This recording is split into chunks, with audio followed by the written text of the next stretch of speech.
Hello everybody, Lilke here, and today we're going to be doing another Forsaken video on this time is ranking every survivor versus John Doe from worst to best. People wonder, is John Doe awful, is John Doe OP, or does everyone have a skill issue? A certain masterclass mediocrity comes to mind. Putting digital footprints on gens, so calm. Don't worry, I don't really try in pubs either, it's not really worth it. But anyways, so we're going to be ranking not based on vibes, not based on pubs, but how well the kit actually interacts with countering John Doe, area denial, all that, stopping him from doing his thing. Before we get into it, first of all, make sure to like and subscribe, and just to go over it so you can disagree with me better in the comments, my ranking criteria is graded from 1 to 10 on survivability and 1 to 10 on how well they help the team. Team points are worth twice as much, so in total you can get up to 30 points. I'm going to include the points next to the survivor name in the video. And also for footage, I'm using 1v1s, but to be clear, we're grading on like 4 to 6 versus 1 John Doe, okay? Any other criteria for the ranking, I'll just put in the description because I put a lot of thought into this that I don't want to fill the intro with it. Anyways, let's get into it. Coming in at our number 11 spot, we have Twotime, which Twotime went from like second last in the Sixer video, which is a bit of an understatement on Twotime to be fair.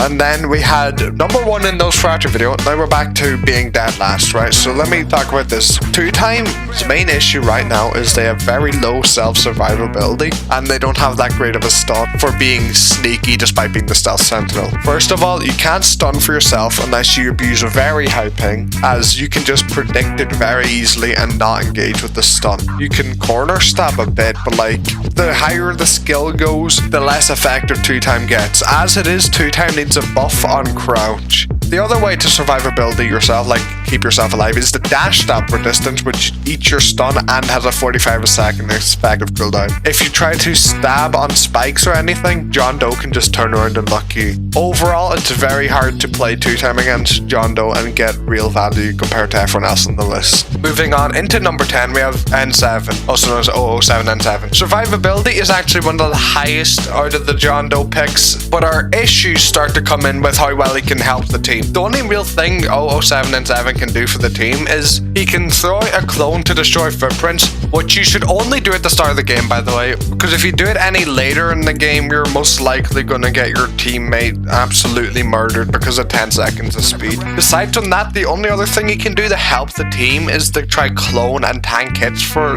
his teammates, but it's reliable enough, but it's not enough to really change the tides of anything. It's just a bit extra stalling time for the actual helpful teammates to like do their job, okay?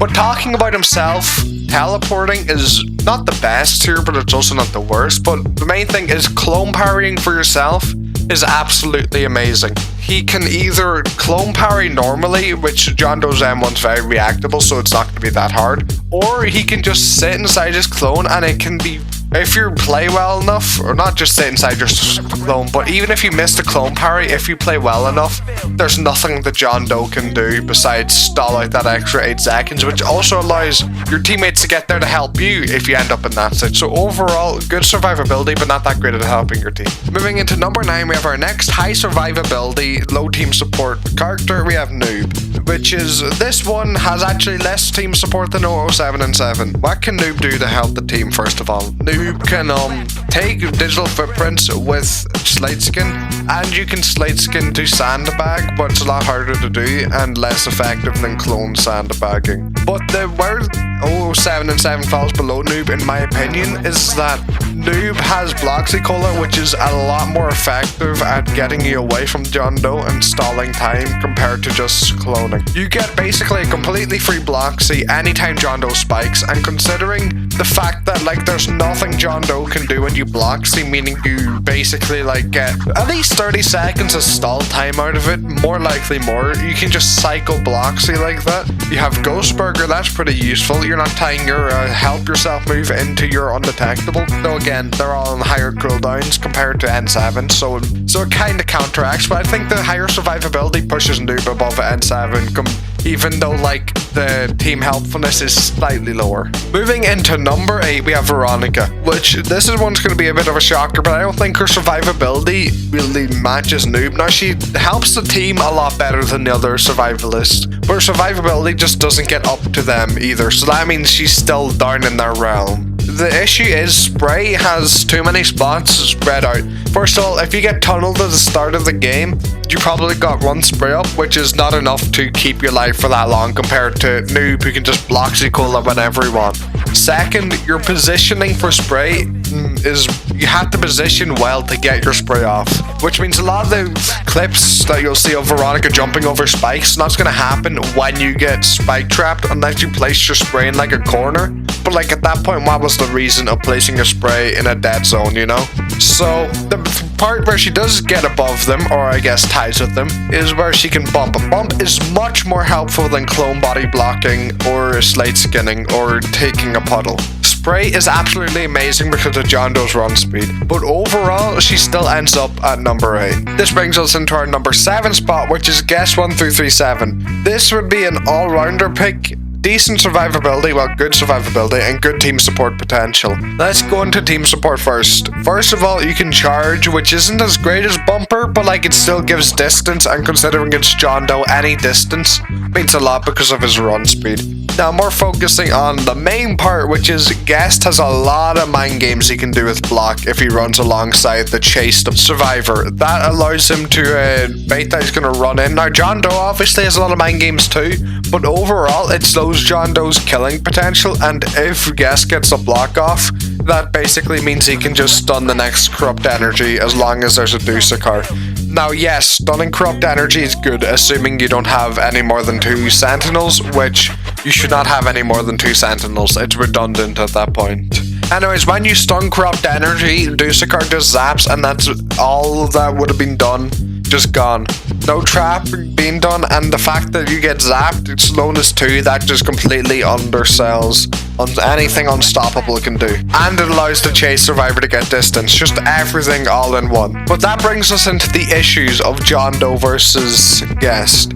A lot of like parrying is completely unreliable because John Doe can easily parry your parry, meaning you just get unstoppable, which is a lot less useful when you're not stopping spikes with it. So what you have to do is you usually just have to take a normal punch, even if you're the one getting chased. Now this is also an issue because John Doe knows you can easily parry him, so he's gonna block bait your lot. Now you can avoid this if you just bear hug him and the block hitbox will hit him anyways. Well, not hit him, it will hit his M1 unless he like completely runs away with you, which should be obvious enough. So there's a lot of mind games that goes into Guest, but I think I can say he's a pretty solid pick for number 7. Okay, for number 6, this one's probably going to shock most public server players. I am going to put Chance. Now, the survivability of Chance varies a lot. It's very luck dependent, and early game, if you get tunneled, it's very, very risky to like try to reroll or anything. Right, mid game to late game, it's a lot better usually. Anyway, starting with Chance is helping the team because that's like the main thing he gets graded on. Chance being able to shoot John Doe from distance is a very helpful fact. He can also shoot spikes. Now, the only issue here is that you can flick to snipe him if he's from a distance, so actually having that much distance doesn't really help him. Also, considering the fact that the stun's not going to be as long. Now, obviously Unstoppable makes stun shorter anyways, but even shorter, that's a bit of an issue, especially if Ducakar needs to like set up the zap to make sure they get slowed. But besides from that, Chance can be good at sandbagging, but that really depends on getting a good HP reroll and helping yourself. You get 1 stun mid-chase, and then you need to gamble. And even if you have like weakness 3, 1 spike can end up doing 20 damage, so you actually make Sniper Doe have value, compared to usual where Sniper Doe is just objectively worse than normal John Doe. But overall, Chance is like the sentinel of all time. He's not bad, he's not good, as in like exceptionally good or exceptionally bad. Chance is just mid, but that's fine for Chance. That is how luck works. He can either be worse or a lot better. Depends on how lucky you are. But he definitely averages number 6. We're gonna have a lot less yap in this one. We have number 5, Taph. Now, the issue with Taph is you have low survivability, so you rely heavily on team support, especially because you're a setup support. But the good side is you have really, really good support for helping your team, meaning that you need to be tunneled or you do a lot to John Doe. Okay, so first of all, tripwires applying slowness 2 is basically a complete chase ender for John Doe. You have to just give up, and if you see the tripwire, that stalls you because you have to break it. You can combo tripwire into subspace. That's a good way to stall John Doe because you have to individually break both or just take the trip mine, and then you can't get past the tripwire without either running around it or all. Also, a big thing is you can shoelace tech John Doe. Oh my god, actual tech? Yeah, so it's just when you pull your tripwire and you don't place it until the killer's in the way so that they can't break it. This is really effective against John Doe because, again, slowness 2 does a lot to him. It really messes John Doe over compared to the other characters. But anyways, that's it for Taph. A really, really good team support, but survivability is one of the lowest. But again, it's made up for the team support. John Doe has to tunnel you or John Doe's done for. Alright, we're almost in the big boy leagues now. We're going into number 4, which is a tie with number 5 for obvious reasons. We have Builderman. Once again, survivability is low, relies on team support. Anyways, yes, Builderman are second set of support. Builderman has less team support, as in stalling the killer, but Sentry plus Dispenser fills 2 different roles when Taph can only fill 1, which is healing the chip damage John Doe does to your sandbaggers and stalling John Doe. Sentry is also another special case because unlike Tripwire, you can't just like one tap M1 it. When you run into a sentry spot, you just have to deal with it. You have to stop, break the sentry, and then restart your chase.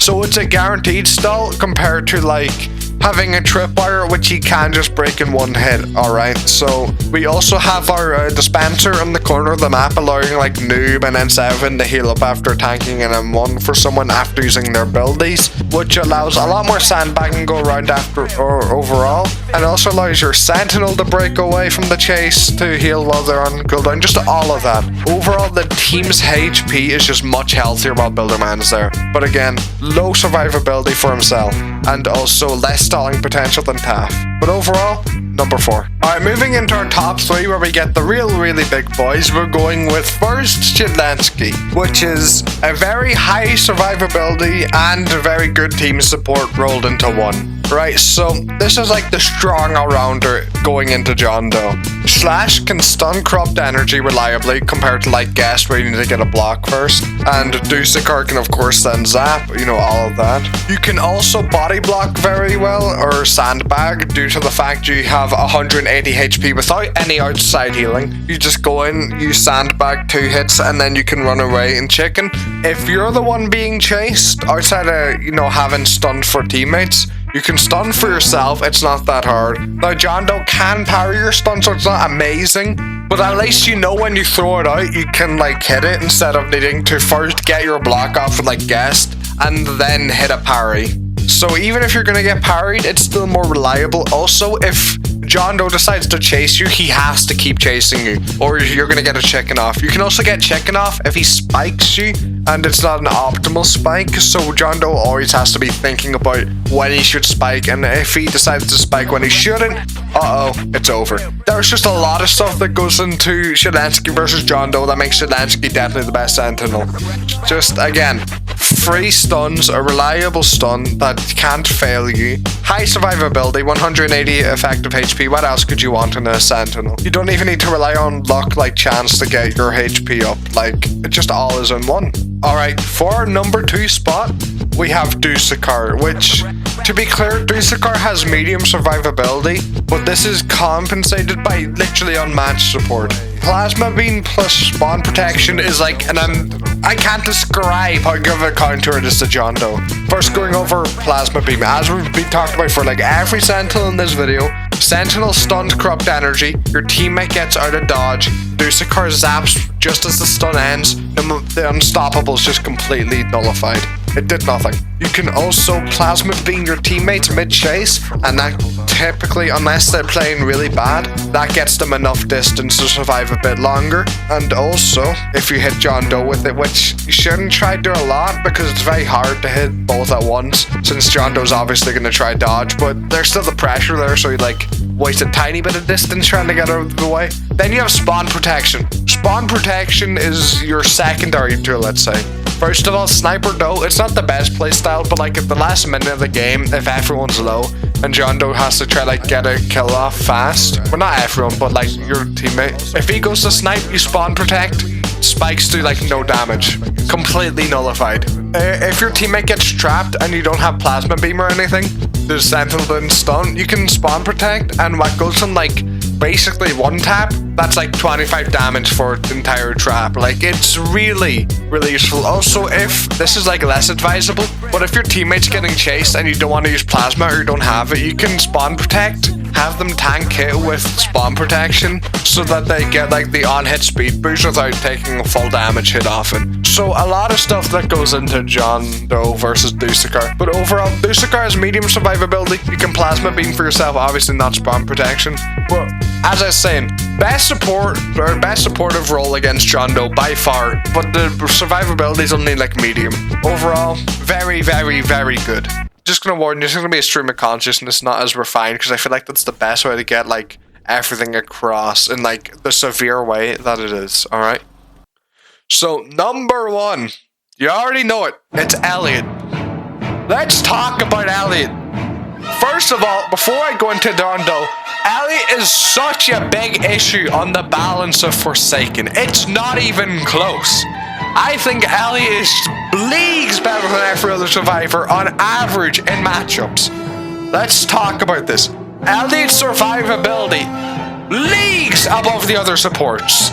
Helping the team, under Ducakar, but not by much. So Elliot, first of all, helping the team. You have pizza throw, heals 5 HP instantly, and it heals 20 over time, right? If you get hit during the heal, it cancels, but it has to be 10 HP, meaning if you get hit while spawn protected by Ducakar, the damage cancel threshold is not met unless John Doe gets 2 M1s. Another issue, if you do all the gens, you can't really win the game as the killer, especially because Elliot reaches almost 50 HP of healing. And this would be fine. I could deal with this. It's on a, by the way, it's on a 45-second cooldown. I could deal with all of that if we don't lead into the second fact. The Elliot has Rush Hour. Rush Hour, this is survivability segment by the way, but it also matches into the team because you get your survivability by helping the team. But you... Rush Hour gives you speed 3 for 3 seconds, which on John Doe, Mr. Slow... He's running after you, he's waddling after you, not much faster than you. You just undo all of his distance. It's all gone. Also, you use your first Rush Hour. Let's say John Doe tunnels Elliot. You use your first Rush Hour, then you just get your teammate to take any damage. And oh, you can get Rush Hour back, just throw pizza. And it's on a shorter cooldown than pizza throw. And a shorter cooldown than Bloxy. It basically does the same thing in speed as Bloxy, with shorter cooldown and no windup. It's a better survivalist tool than N7 and Veronica has, especially early in the game. And you're benefited by doing gens, and to support your team, all you need to do is run up, throw a pizza, and then go do gens. So you don't even need to stay in the fight to support better than, like, I would say better than Taph and Builderman. That's debatable, they might be on the same level. But anyways, even if they're on the same level, you still have that extremely high survivability for support. On the level of like top 3 or 4 against John Doe. There's nothing John Doe can do to counter Rush Hour. There's nothing he can do. He tries to trap. If Elliot has Rush Hour, that mistake's undone. Misplays are allowed. Yeah, that's... I know that probably felt a lot, not very specific, but it's just Elliot undoes everything John Doe wants to do.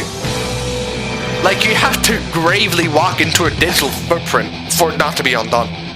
That's just how it is. Anyways, that's it for Elliot. Elliot is definitely number 1. There's no real question with that. Elliot, nerf Elliot. Just change Rush Hour. The changes before were good. Change it again. Make the move fair. Alright, just to end the video off now, first of all, tier list on screen, you can see nothing's in B tier or below. Because like everything does something, like even Twotime, it's still not much worse than like N7. Like it's really hard to grade because I feel like the gap isn't that massive because John Doe just has a lot of counterplay from everyone besides, again, Twotime. But Twotime's still good because because John Doe's not amazing because all killers are chronically underbalanced. But yeah, also, I'm just gonna put a survivalist tier list on screen, like how well they can survive for themselves. I don't know what video I'm gonna do after this next. That's probably the next question. I might do something about Noli because I have a lot to complain about with Noli. And no, it's not gonna be calling Noli overpowered, trust me. Anyways, I think that's about it. That's your 2 tier list. Hope you enjoyed. If I see people telling me why, no, Elliot's not actually that good in the comments, I will crash the out. Bye bye.